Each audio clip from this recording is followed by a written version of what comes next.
Hello and welcome to another episode of 1 Minute MRCP by Dr. Raza.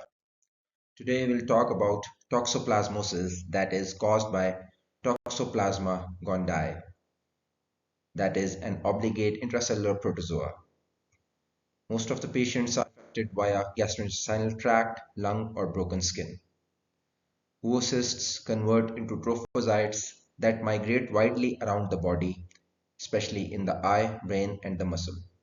Transmission is primarily through fecal-oral route that occurs with the ingestion of infected oocysts from the environment.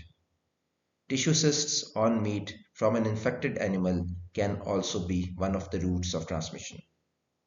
Moreover, vertical transmission and organ transplantation by an infected donor can cause toxoplasmosis as well. In patients with HIV or any immunocompromised state, there is a 30% risk of reactivation. In patients with HIV with a CD4 count of less than 100 cells per microliter, there is an increased risk of toxoplasmosis, especially those who are not receiving prophylaxis or antiretroviral therapy. The clinical presentation resembles infectious mononucleosis that is characterized by fever, malaise, and lymphadenopathy. That is usually asymmetrical and it is highly characteristic of toxoplasmosis. Moreover, meningoencephalitis and myocarditis can also occur in toxoplasmosis. So there are a few clues in a patient presenting with fits with a background history of AIDS, so you should think of toxoplasmosis. It is the most common infection of the brain and the central nervous system in patients with AIDS.